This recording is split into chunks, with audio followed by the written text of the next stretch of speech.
Hey, salut Julien! Salut Samir! Salut à toi qui nous écoutes et bienvenue dans ce nouvel épisode de La Systémique du Bonheur. Aujourd'hui, on te vient avec un tout nouveau sujet. Julien, de quoi qu'on parle? Eh ben écoute, toi qui es en train d'écouter ce podcast, justement, on a un petit message à te faire passer. C'est quand, bordel, que tu vas finir par t'accepter? Exactement. Quand est-ce que tu vas finir par t'accepter? Exactement. Aïe aïe aïe.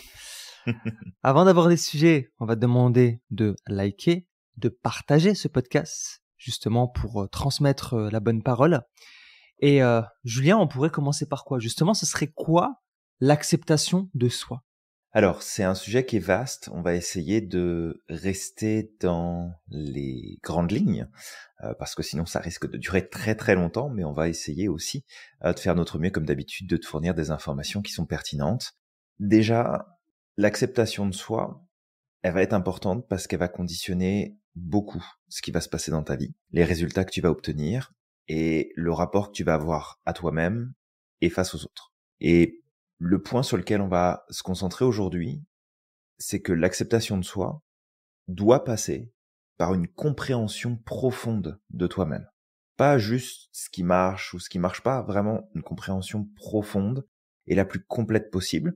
Donc c'est certain que on n'aura pas assez de ce podcast pour faire le tour de tout, mais tu auras déjà des pistes et ça te donnera des indications sur ce que tu peux mettre en place pour justement changer les résultats que tu as au quotidien à ce sujet-là.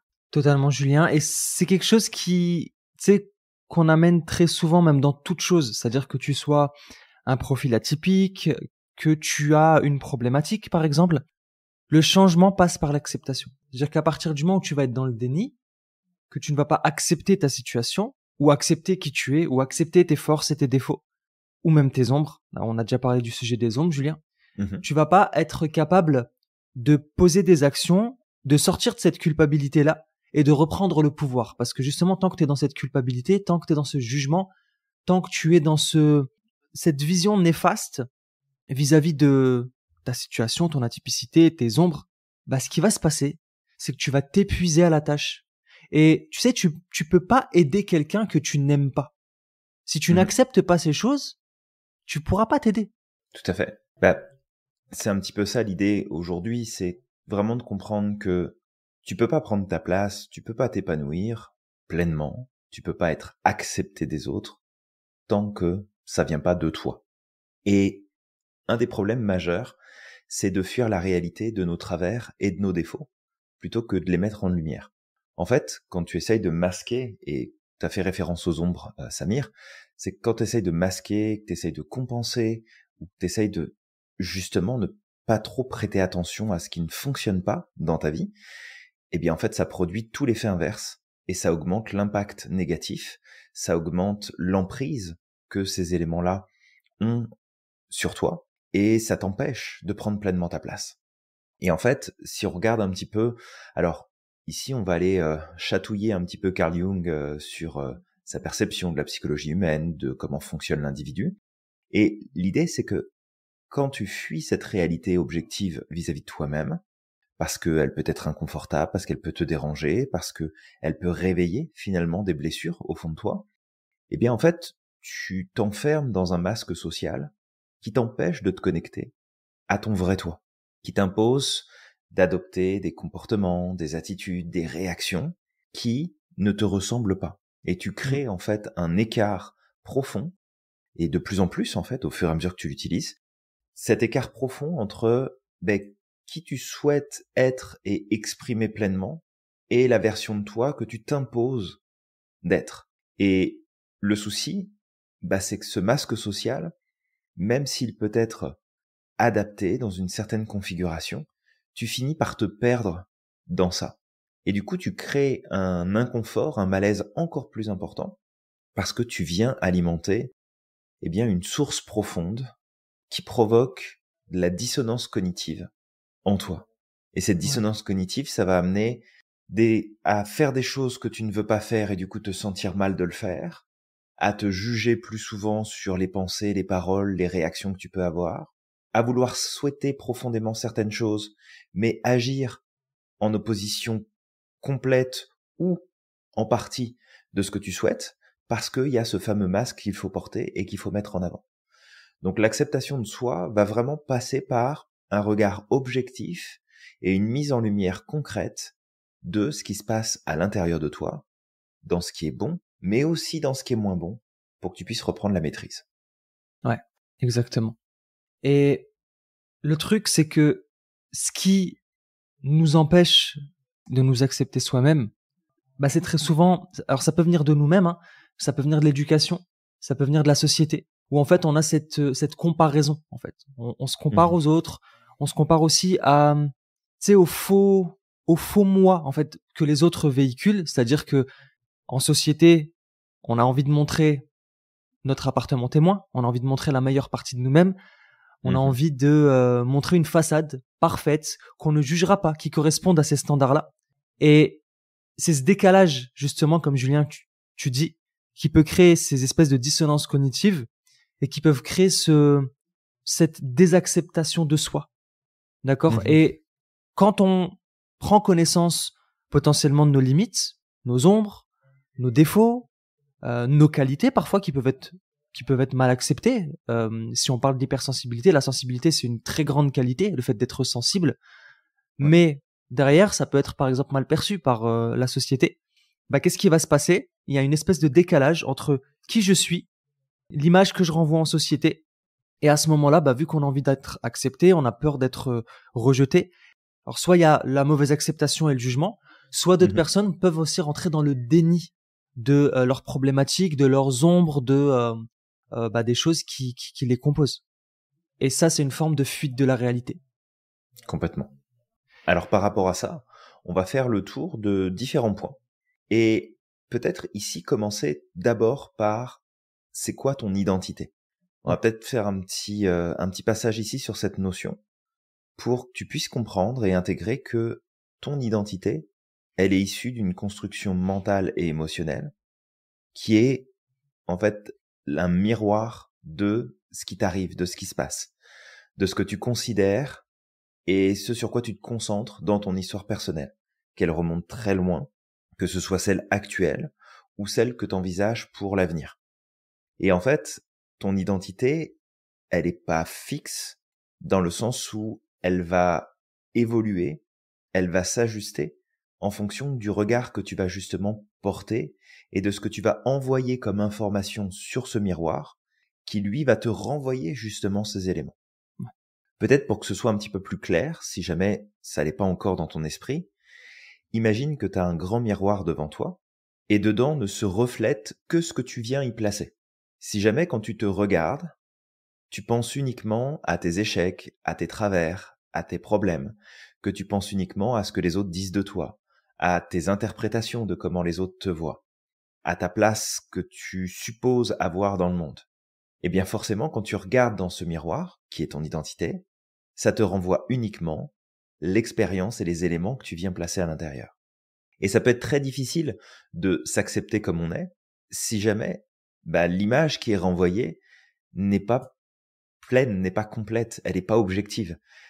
Alors c'est très difficile d'être objectif avec soi-même, mais on peut tendre le plus possible vers cet équilibre qui va passer, entre autres, par l'acceptation de soi, mais en ajustant aussi, parce que quand tu renvoies des informations qui sont hyper sélectives dans ton miroir de l'identité, le problème c'est qu'à ce moment-là, t'es pas vraiment en acceptation de toi, t'es en construction d'une identité qui peut être plus ou moins positive, mais qui va faire abstraction, en fait, d'éléments que tu ne renverras pas parce que tu les as pas mis en conscience, parce que tu ne les as pas mis en lumière et tu ne les utilises pas pour avoir une vision de toi la plus précise, la plus juste, la plus constructive possible.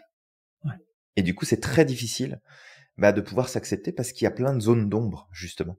Et ces zones d'ombre t'influencent sans que tu t'en rendes vraiment compte, mais ça joue énormément en fait sur ton bonheur, sur ton épanouissement, sur comment est-ce que tu peux aller de l'avant vers un état plus stable, un état plus positif dans ton quotidien. Ouais, exactement. Et c'est sûr que la connaissance de soi, c'est la base. Parce que si tu peux pas agir sur quelque chose que tu ne connais pas, clairement. Mmh. Également, on pourrait parler, par exemple, des faiblesses, justement. Mhm. Et il faut savoir que, en tant qu'individu, on a tous des forces et des faiblesses. La perfection n'existe pas, et Tout j'aime à le fait. dire, on est parfaitement imparfait. Et parfois même ces faiblesses sont juste le reflet de nos forces, ou plutôt le contre-coup de nos forces. Et ça me rappelle ce que m'avait dit une dame, une fois, avec qui je travaillais dans mon ancien projet de start-up. Mhm. Et avant de quitter, un jour, elle m'a dit, Samir, je vais te dire quelque chose, mais je t'en reparlerai plus. Je te le dis, tu le prends et tu te débrouilles avec ça. Elle m'a dit, Samir, tes forces sont tes faiblesses. Tu sais, ma tête, c'était un mindfuck. Hein, tes forces sont tes faiblesses? Mais de quoi tu parles, en fait? Tu vois? Et même, elle m'avait dit, ta force, ta plus grande force et ta plus grande faiblesse. Donc, en fait, c'était une force, une seule. Donc, c'était comme, il faut que j'aille trouver ma plus grande force, et cette plus grande force, c'est elle qui va justement, qui est aussi ma faiblesse. Et j'ai mis du temps à faire remonter tout ça. Puis après, tu sais, je me suis formé avec toi, Julien. Et tu Mhm.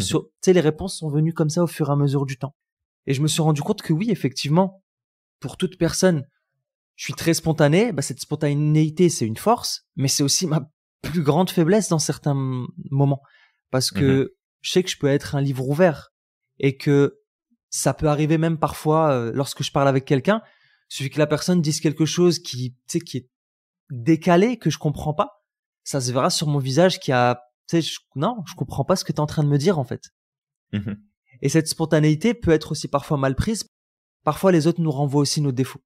Bah, en Mhm. fait, ça peut venir piquer. Parce que je vais dire les choses telles qu'elles sortent, comme un enfant, en fait. Tu sais, je réfléchis pas. Hop, ça sort. Ouais. Et c'est pas dans le but de faire mal, mais c'est sorti. Mhm. Et donc voilà, ça c'est pour la spontanéité. La gentillesse, c'est la même chose. Donc, juste comprendre que, en fait, si tu fais une cartographie de tes faiblesses, tu vas pouvoir identifier également tes forces. Et ça rentre dans ce que tu dis, Julien, là, Mhm. la connaissance de soi, la connaissance de l'identité.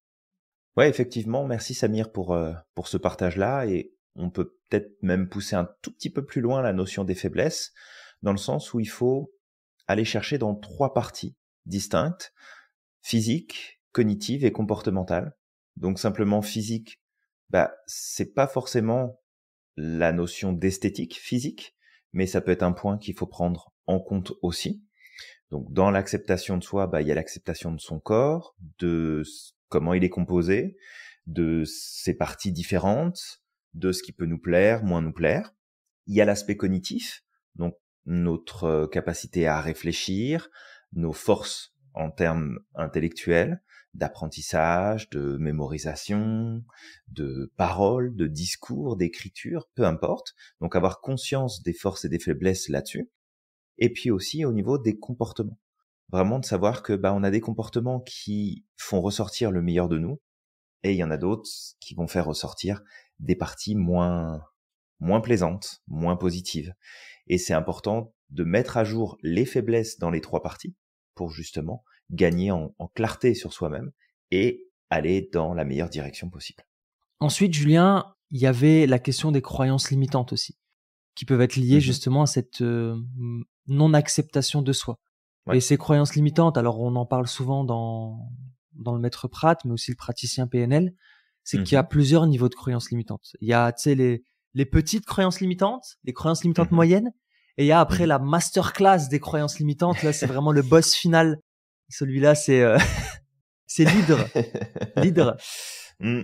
Et en fait, nos croyances limitantes sont le fruit de pas mal de choses. Ça peut être notre éducation, ça peut être des choses qu'on a entendues, des injonctions dans notre enfance, mais ça peut aussi être des expériences de vie, d'accord, Mhm. ou des traumas. Et les traumas d'enfance, par exemple, vont mener à des croyances limitantes très profondes. Et là, c'est les plus costauds à retirer. Tout à fait. Mais les croyances limitantes peuvent justement amener à cette non-acceptation de soi. Parce que c'est très, très ancré. Et le souci avec les croyances, c'est qu'elles vont utiliser notre système logique pour pouvoir exister, surtout les croyances limitantes profondes et les empreintes. Ça veut dire qu'en fait, on aura beau t'expliquer avec de la logique, avec des faits, avec des chiffres, que cette croyance est fausse, elle va trouver le moyen de perdurer en utilisant Mhm. ton système de logique. C'est un peu comme un virus qui va hacker ton système informatique pour Tout à fait. pouvoir continuer à perdurer dans le temps. Ouais, complètement. Bah, c'est certain que toutes ces croyances-là, elles vont venir entacher l'image que tu vas avoir de toi. Ouais. Parce que si tu crois que t'es pas une bonne personne, que tu mérites pas C'est d'y ça. arriver, que t'es pas capable, que c'est pas fait pour toi, que t'as pas le droit, que t'es obligé de vivre telle et telle condition, forcément, ça va venir, en fait, dessiner une identité qui va être faussée, parce que tu fermes la porte à plein d'autres expériences. Et c'est un peu ça aussi le propre des croyances, c'est de laisser la porte ouverte uniquement à ce qui va venir confirmer la croyance qui est déjà en place. Donc ça va être important de mettre en lumière tes croyances limitantes, déjà pour mieux les comprendre et pouvoir les dépasser, pour ne pas justement te retrouver coincé à cause de ça. Et puis l'autre partie, ça va être d'apprendre derrière à développer des croyances qui sont plus aidantes, qui sont plus positives, et surtout plus justes pour te permettre d'aller de l'avant. Donc les croyances limitantes en place, elles vont jouer un rôle très important sur ta capacité à être connecté à ton identité profonde, à vraiment qui tu es, et de t'accepter aussi. Donc après, on a toutes et tous des croyances limitantes, bien sûr. Ça passe par le fait d'accepter déjà de les avoir. Prendre conscience et accepter que, j'ai des croyances qui me dirigent, qui m'animent au quotidien, parce que l'avantage de l'acceptation, c'est que ça te permet de lâcher prise, d'arrêter d'être en réaction, d'être en recherche de contrôle sur ces éléments-là, parce qu'en fait, le contrôle est contre-productif. Il t'amène à produire exactement le contraire de ce que tu cherches à faire. Donc, quand tu essayes de prendre le contrôle de ta croyance que tu mérites pas de réussir, en fait, sans t'en rendre compte, tu déploies de l'énergie et des ressources et tu mets en place des stratégies qui, dans ta tête, ça te semble être pertinent pour justement faire bouger les choses, alors qu'en vrai, tu es juste en train de renforcer, de confirmer encore plus ta croyance.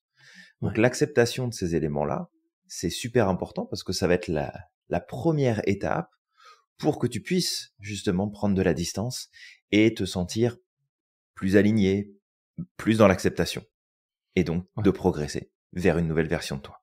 Il y a aussi le point de tout ce qui va créer du stress chez toi, tes agents stresseurs. D'une personne à l'autre, ça peut complètement changer. Il y a des classes d'agents stresseurs comme les finances, la santé, les relations, le travail, les études, différents points qui peuvent venir nous stresser toutes et tous de façon plus ou moins prononcée. Mais c'est important aussi que tu puisses mettre à jour quels sont les éléments qui viennent te stresser toi particulièrement et que tu puisses mesurer quelle est l'intensité du stress que ça produit chez toi et la durée de l'effet du stress que ça produit chez toi. Parce qu'en faisant ça, en fait, tu prends du recul, un petit peu comme pour les croyances. C'est-à-dire que si je sais ce qui me stresse, ce que ça provoque comme effet et combien de temps ça dure, la prochaine fois que je suis dans une situation stressante et que ça bloque mes capacités et que je suis pas en mesure de faire aussi bien que j'ai l'habitude de faire, plutôt que de me porter un jugement négatif sur moi, sur mes performances en me disant « Oh là là, je suis vraiment nul, je suis pas capable de faire ça, même ça, j'y arrive plus, etc. » En fait, tu prends du recul et tu sais à ce moment-là que tu es en situation de stress. Tu sais que ça a cet effet-là sur toi. Donc en fait, tu vas porter un regard qui va être différent sur ce qui est en train de se produire, qui est certes pas ce qu'il y a de plus positif, mais tu vas prendre du recul. Et là, tu vas pouvoir te dire « Ok, là tout de suite, je suis pas dans ma meilleure performance, mais ça me représente pas. Et j'accepte de pas être au top aujourd'hui parce que justement, je suis dans une situation qui est très stressante pour moi. Je reconnais l'intensité et la durée que ça prend pour moi. Je vais travailler dessus pour mieux gérer mon stress, mais je ne vais pas utiliser ça pour définir l'image que j'ai de moi et du coup renforcer mon rejet intellectuel, émotionnel de la personne que je suis dans ces moments-là. Parce que sinon, ça va s'étendre sur d'autres choses. Merci Julien pour ce point-là. Il y avait un Avec autre point plaisir. justement qu'on pouvait aborder, c'est le fait d'accepter et d'aimer la progression. En fait, il faut savoir que pour t'accepter, il va falloir du temps. Ça va pas se faire du jour au lendemain. C'est un processus. C'est comme une relation. Quand tu rencontres quelqu'un, que ce soit un ami, que ce soit un conjoint, une conjointe, il faut du temps pour connaître la personne. Il faut du temps pour apprendre à doser, pour apprendre à communiquer avec cette personne. On se rend compte que peut-être qu'il y a des choses qui peuvent être sensibles chez cette personne-là, des points sensibles. d'autres pas. Et donc en fait, c'est un moment, ça peut prendre des années. Parfois, ça peut prendre des mois, mais ça prend même des années, ça prend même toute une vie pour apprendre à se connaître totalement. Ça ne s'arrêtera jamais. Faut savoir qu'on est un univers, on est vraiment un système très complexe. Et on a des émotions, on a un cerveau justement avec un système cognitif qui peut être très complexe. Il peut y avoir des biais cognitifs, on peut avoir des qualités et des forces. On a tellement de choses en fait qui nous composent que pour connaître tout ça, ça prend énormément de temps. Tu sais, aujourd'hui, on a des personnes qui s'intéressent à l'espace, à ce qui se passe à l'extérieur de notre système, de notre planète. Et c'est important, c'est parce que ça permet justement de voir aussi, de reprendre notre place, de se rendre compte on est vraiment tout petit au final et qu'on participe à un ordre, certainement. Et il faut savoir qu'en fait, cet univers qui est à l'extérieur de nous, qui est immense, ben en fait, il existe aussi en nous. Et ça peut mettre énormément de temps. Donc, juste, voilà, je pars un peu loin là, mais je me recadre, juste de comprendre que ça va être un processus qui va prendre du temps. Et sur ce chemin, tu vas avoir besoin de bienveillance vis-à-vis de toi-même. Tu vas avoir besoin de curiosité. Tu vas également avoir besoin de regarder tout ça avec des yeux d'enfant, avec fascination. De oh waouh, tu vois, de te redécouvrir comme ça avec cette espèce de larme à l'œil, d'étincelle dans les yeux, parce que c'est hyper beau en fait d'apprendre à se connaître. Ouais, tout à fait. Et prends le temps. Et c'est un cheminement. Et ne t'inquiète pas, t'as pas besoin d'être parfait. T'es extraordinaire comme tu es aujourd'hui. Ouais, complètement. Et tu vois, ça me fait penser quand tu partages ça, Samir, à l'approche qu'on a en sophrologie keïsédienne, un point important qui est le nouveau regard. Être capable de regarder quelque chose que tu connais déjà, mais avec cette approche du nouveau regard de « Ok, je vais le regarder comme si c'était la première fois. Je vais le regarder comme si je rentrais en contact avec ça pour la première fois. » Et porter ce regard-là sur toi, ça peut être vraiment un énorme plus pour progresser et aller de l'avant, justement. Exact. Justement, je peux donner peut-être une petite anecdote. C'est vrai que il fut un temps, j'avais du mal à m'accepter tel que j'étais. Alors, je savais que j'avais des qualités, des choses comme ça.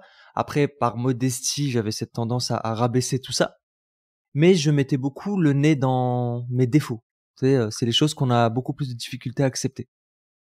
Et ça a mis du temps, travailler sur l'estime de soi. Mais le truc, c'est que aujourd'hui, ce que je dis là, je l'expérimente et je trouve ça tellement beau. Et ça, c'était parti de cette parole, comme je l'ai dit, de ma femme au tout départ, quand tu sais, je lui ai exposé mes défauts parce que moi, je trouvais que c'était important, tu sais, d'exposer aussi un peu pas tous nos travers, mais des choses que nous ne supporte pas chez nous et on se dit, bah en fait, une personne qui va venir vivre avec nous, qui va faire sa vie avec nous, c'est important aussi qu'elle sache un petit peu dans quoi elle s'embarque.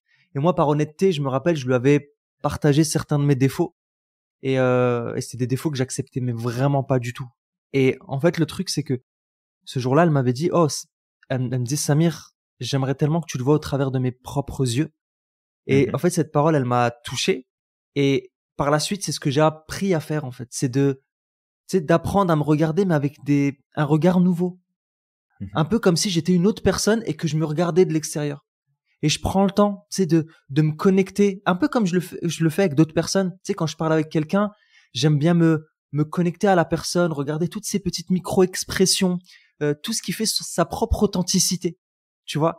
Et je trouve ça tellement beau. Je trouve que les gens sont hyper beaux, généralement. Hyper beaux, hyper belles.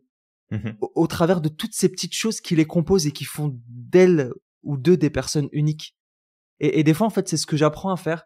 Et tu vois, on est sur TikTok, on fait aussi des podcasts. Bah parfois, je réécoute ce que je fais. Et tu sais, je me regarde au travers de la caméra et je me dis, ok, tu sais, j'ai envie de voir un peu comment je parle, comment une personne peut me percevoir de l'extérieur. Et parfois, je me rends compte justement à ce moment-là de ce qu'on me dit, tu sais, des qualités qu'on peut me renvoyer ou des belles choses qu'on peut me dire, ou même de ce que ma femme m'avait dit à l'époque. Je me rends compte qu'effectivement, des fois, ça m'arrive de me dire, punaise, il est touchant ce mec. Mais j'aurais pas pu croire ça avant, tu vois. Et je rentre pas dans le narcissisme ou quoi que ce soit. C'est juste que je me rends compte qu'en fait, Bah, qu'en fait, ce qu'on me dit est là, qu'il existe et que je ne suis pas que mes défauts. Je suis aussi une personne qui peut apporter quelque chose. Je suis aussi une personne qui a sa place et qui, j'ai pas de mots, tu vois, parce que je suis très connecté là à mes émotions, donc j'essaye vraiment de trouver les mots pour, mais je me rends compte en fait à quel point chaque être humain, s'il a cette capacité de revenir à soi-même, il peut se rendre compte que c'est une très très très très belle personne et il peut se connecter profondément à qui il est. Et si on expérimente l'amour de soi, bah en fait ce qui va découler de cet amour de soi ne peut être que bénéfique. Pourquoi? Bah parce que tu vas pas avoir de comportement destructeur vis-à-vis de toi-même. Si tu aimes quelqu'un, tu ne lui fais pas de mal. En général, tu Mhm. lui veux du bien. Tu prendras les bonnes décisions. Pourquoi? Bah parce que si tu aimes quelqu'un, t'as envie que la personne prenne les meilleures décisions. Donc tu vas faire attention. Tu feras peut-être attention à Complètement. ce que tu manges. Tu feras peut-être attention à ton corps et à ta santé. Et c'est ça en fait. C'est vraiment s'accepter, apprendre à se voir avec un œil nouveau et apprendre à s'aimer. C'est la base pour moi de l'accomplissement personnel. Ouais. Et les gens Là, vont c'est dire clair que que je ça suis va faire une. narcissique en me regardant sur TikTok, mais c'est pas grave. C'est pas grave, c'est pas grave. Mais non, mais c'est un super partage. Merci pour ça, Samir. Et effectivement, ça va être super important parce que encore une fois, ton identité, c'est vraiment toute cette construction mentale et émotionnelle que tu vas développer vis-à-vis de toi-même. Et si jamais tu travailles pas à connecter, alors on va refaire référence ici à Carl Jung, mais si tu vas pas connecter avec ce qu'on appelle ton imago Dei, donc ta meilleure version de toi, en tout cas l'image optimale que tu te fais de toi, ben en fait tu vas te perdre dans ce que tu présupposes, dans ce que tu penses, dans ce que tu crois que tu es, de tout ce qui te limite, et en fait tu peux pas tendre vers ta meilleure version parce que il y a ça aussi qui rentre en jeu en fait dans l'équation, c'est que tu n'es pas la même personne aujourd'hui que celle que tu étais hier. Et demain, tu seras à nouveau quelqu'un, et demain, tu seras à nouveau quelqu'un de différent de la personne que tu es aujourd'hui. Et bien sûr, ça va varier et évoluer en fonction de comment toi tu progresses, de ce qui t'arrive, de ce qui se passe, de ce que t'en fais surtout, du rapport que t'entretiens avec tes expériences du quotidien et de ton histoire. Mais la personne que tu es, elle est pas figée. T'as pas été taillé dans le marbre, d'accord? T'es pas une statue qui va rester là, figée pour les prochains siècles. Tu es vraiment une personne qui va grandir, évoluer, changer. Et du fait que cette progression possible et cette évolution possible n'a pas vraiment de fin, si ce n'est notre date de péremption quand on n'aura plus de jus disponible et qu'on rendra l'âme, mais c'est vraiment de te dire, ok, en fait, je ne suis pas 100% la personne que je suis aujourd'hui parce que demain je peux devenir quelque chose de différent, quelqu'un de différent, plus exactement. Mais je peux tendre justement à aller vers cette meilleure version, vers ce qui m'intéresse le plus, et en gardant en tête que la meilleure version que tu avais en tête de toi il y a 10 ans, c'est plus la même aujourd'hui. Et ce sera plus la même dans 10 ans. Ça aussi, ça va évoluer. Ce côté idéal, cette image de toi que tu voudrais voir se mettre en place, à laquelle tu veux te connecter. Donc il faut accepter que c'est quelque chose qui est constamment en mouvement et en évolution, parce que sinon tu vas essayer de toutes tes forces de juste t'accrocher à une image précise et essayer de tendre que vers ça, alors qu'en fait c'est juste le chemin que tu dois suivre pour ensuite aller vers le palier suivant, puis progresser encore vers le suivant. Donc accepter que c'est quelque chose qui est constamment en changement, mais aussi du coup accepter que ça va être un processus continu de mettre à jour les travers, le négatif, les points qui fonctionnent pas, d'en avoir pleinement conscience, puis de faire la même chose avec tes forces, tes talents, tes capacités, et justement les utiliser de plus en plus. Parce que si jamais tu te concentres uniquement sur les choses qui sont faciles pour toi, en fait, à un moment donné, il y a des expériences de vie et des résultats qui vont se produire, qui vont venir complètement remettre en question la manière dont tu te vois, et tu vas avoir du mal à accepter qu'il y a certaines choses qui ne fonctionnent pas. À l'inverse, si tu ne te concentres que sur ce qui ne marche pas et que sur tes défauts, ça va être très difficile pour toi parce que tu auras des aspirations que tu pourras jamais atteindre et du coup, tu seras jamais satisfait, tu vas être constamment dans le jugement et dans la critique de toi-même. Ouais. Mais si tu trouves cet équilibre entre je mets à jour mes forces, mes talents, mes capacités, mes compétences, je les déploie, je les renforce, je les utilise et j'en développe d'autres. Et en même temps, j'ai conscience des points qui fonctionnent moins bien, je travaille dessus, je progresse sur ces éléments et j'avance, je vais de l'avant, je connecte vers une meilleure version. Et en fait, tout ça, ça va t'amener à changer ton rapport à toi-même. Parce que, encore une fois, si tu as des aspirations profondes aujourd'hui, d'avoir des résultats, de vivre certaines expériences de vie, de vivre des changements, mais que tu as un regard que tu portes sur toi qui est pas juste, qui est pas équilibré, faut pas t'étonner que les expériences de vie auxquelles t'accèdes soient pas celles que t'attends. Ouais. Faut pas t'étonner que tes relations prennent pas le tournant que t'aimerais. Faut pas t'étonner que les résultats que t'obtiens aujourd'hui ne dépassent pas finalement un certain niveau et que t'es loin de ce que tu aimerais avoir pour toi. Parce que, et ça je pense qu'on l'a pas assez en conscience, il y a ce que tu penses, il y a ce que tu crois, il y a ce que tu fais, il y a ton environnement, mais surtout il y a quelle est l'identité que tu portes en toi. Et tes résultats ne pourront jamais dépasser la valeur de l'identité que tu portes. Jamais. Ouais.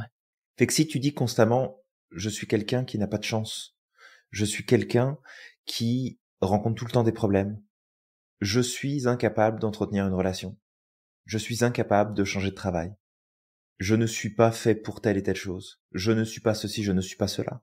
En fait, ce que tu mets derrière le je suis, ta définition de ton identité, c'est la limite que tu donnes à ton système de ce qui doit pas dépasser en termes de réaction, de comportement, de décision, de résultats, de progression, de tout ce que tu veux.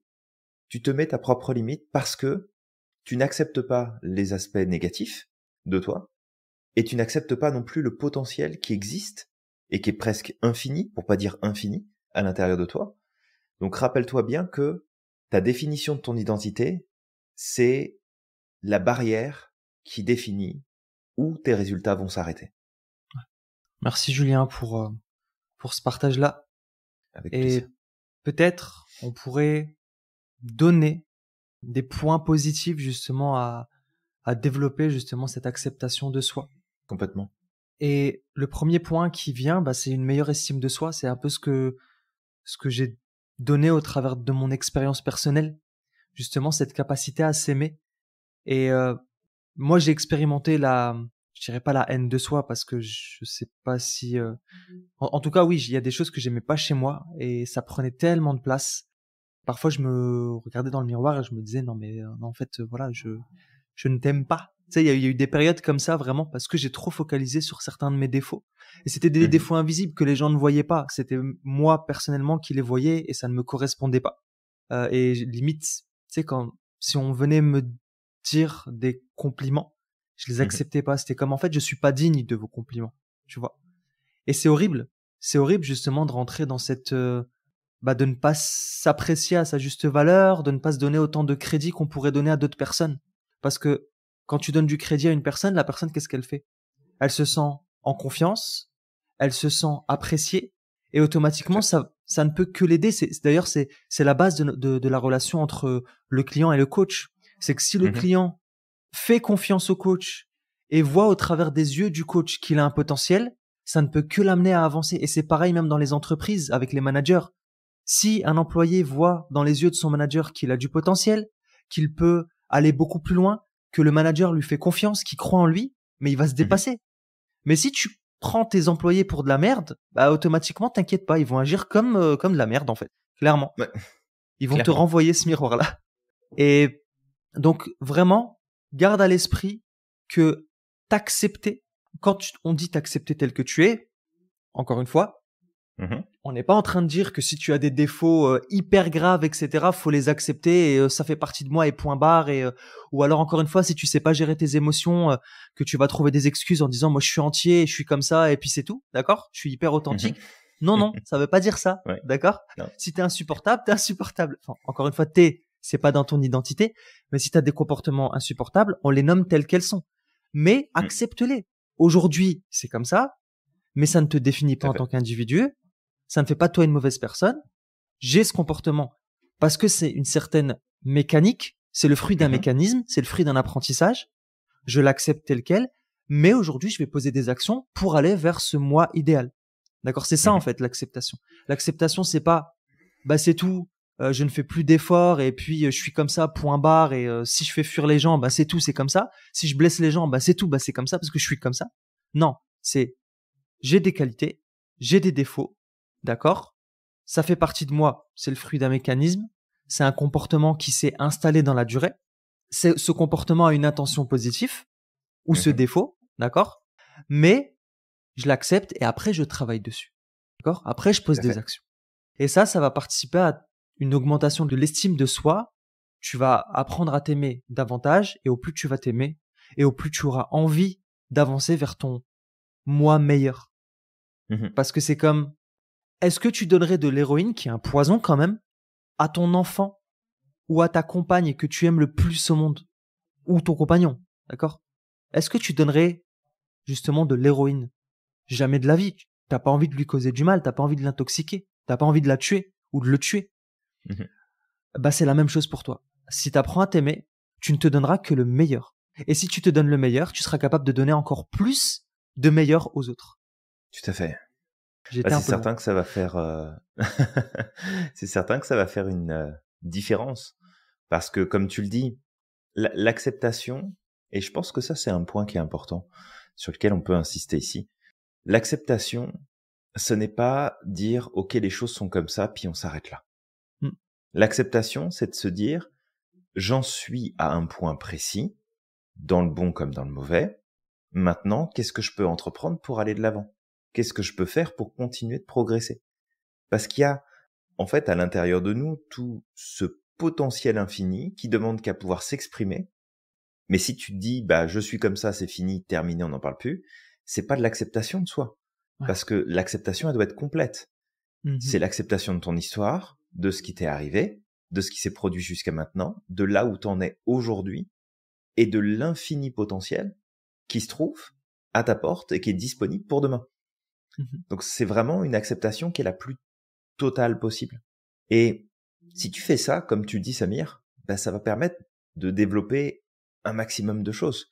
Ça va te permettre de progresser, ça va te permettre d'aller de l'avant, ça va te permettre en fait de développer chez toi et d'inspirer aussi chez les autres un véritable changement et une progression. Et en fait, tu vas clairement contribuer à bâtir un monde meilleur, ne serait-ce que parce que tu vas être beaucoup plus dans l'acceptation de toi. Et peut-être ici, on pourrait revenir, on l'a déjà évoqué, Samir, cette phrase-là, mais je pense qu'elle est puissante et elle a toute sa place ici.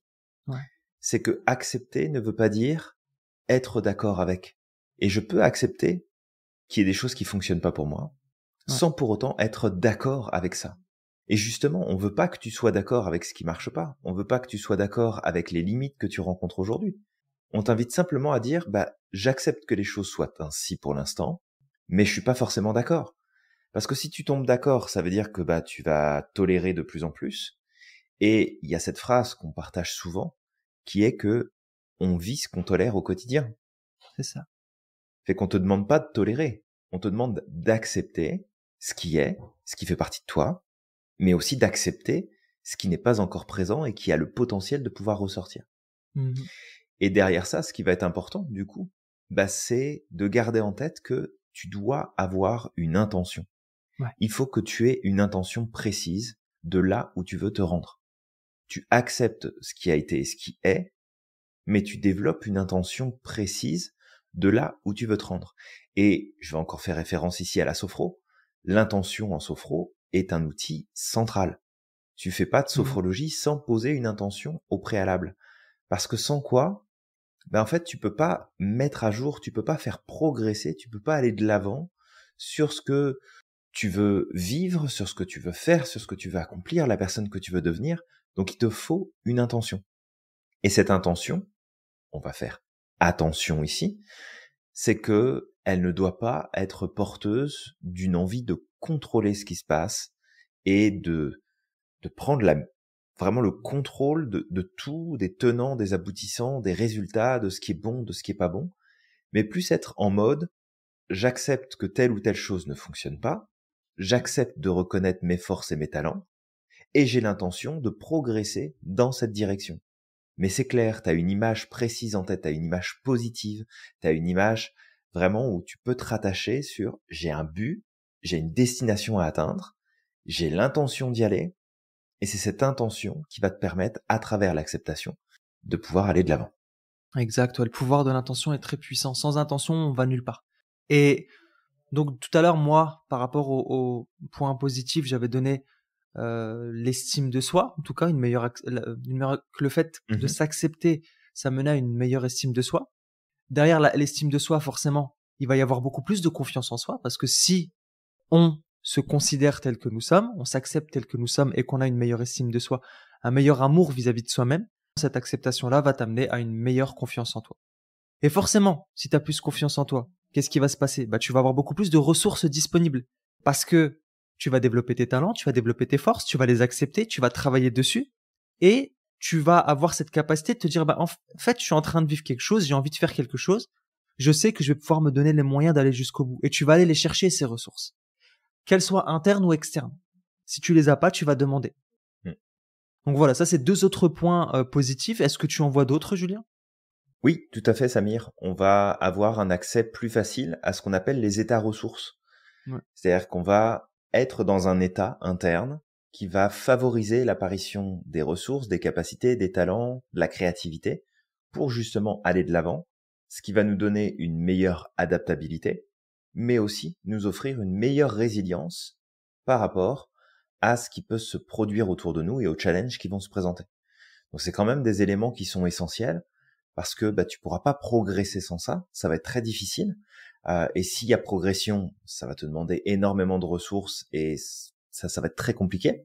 Alors que si tu es dans cette acceptation profonde de ce qui a été, de ce qui est et du potentiel de ce qui peut être, dans une vision bien sûr équilibrée, eh bien ton adaptabilité et ta résilience vont automatiquement augmenter et donc tes états ressources disponibles également. Donc tu vas vraiment pouvoir progresser plus facilement avec ça. Ouais, exact. Un autre point, c'est un thème qui me tient à cœur, la résilience. D'accord? Mhm. Développement de la résilience. Et je dirais même plus de l'antifragilité parce qu'on pousse plus à ça qu'à la résilience, mais la résilience fait partie, en tout cas, Tout c'est à la fait. première étape. La résilience, comme on dit, c'est la capacité de rebondir face à une épreuve, face à une difficulté. Donc, on absorbe un choc, on se déforme et on revient à notre état naturel. Et du coup, l'étape supérieure qui est l'antifragilité, c'est j'ai absorbé le choc, je suis revenu à mon état naturel, originel plutôt, et ben maintenant je vais me renforcer. Voilà, je vais devenir encore plus fort. Ce qui ne me tue pas ne me rend plus fort. Et apprendre à s'accepter, d'accord, va t'amener justement à développer cette résilience qui est une qualité qui est juste essentielle pour pouvoir se développer, pour pouvoir grandir en fait. Complètement. Alors avec tout ça, peut-être encore un dernier point ici.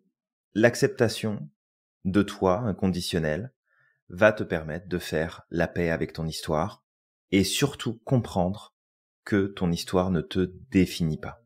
Ce sont tes choix, tes décisions du quotidien. C'est la manière dont tu abordes, regardes et décides de l'avenir qui va pouvoir justement te définir de plus en plus. C'est tes choix de comportement, tes choix de pensée, tes choix de focus, d'intention qui vont définir la personne que tu es. Et encore une fois, cette définition, elle évolue au fil du temps.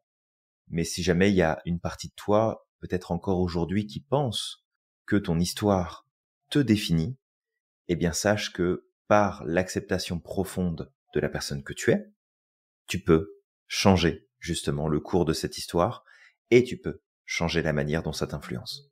Totalement, Julien. Je pense qu'on a fait le tour. C'est vrai qu'on pourrait en parler pendant des heures si on le voulait. Il y a tellement. Oui, et puis de toute façon, c'est un sujet qui va être abordé en profondeur dans le cadre de nos formations certifiantes en psychologie positive, puisque le Ouais. sujet de l'acceptation de soi est au cœur des process. Donc si jamais ça t'intéresse, tu verras, tu retrouveras dans nos différents programmes, dans tout le cursus qui est proposé, eh bien ce sujet qui est abordé en profondeur avec les outils, les stratégies, les techniques. Donc toi qui nous écoutes, si jamais tu es thérapeute, psychologue, que tu es coach et que tu as envie d'accompagner les gens sur ce sujet-là, eh bien sache que tu auras les éléments à ta disposition pour pouvoir le faire. Merci, Julien, pour cette précision. Toi qui nous écoutes, on va t'inviter justement à apprendre à t'accepter, à prendre Mhm. le temps de te connaître et de t'accepter tel que tu es. Ok. et d'aller vers ta meilleure version de toi-même. En attendant, on va te demander de liker, de commenter, de partager ce podcast pour participer toi aussi à la construction d'un monde meilleur. Je vais t'inviter à croire au maximum en ton potentiel et à ne pas oublier d'être extraordinaire chaque jour.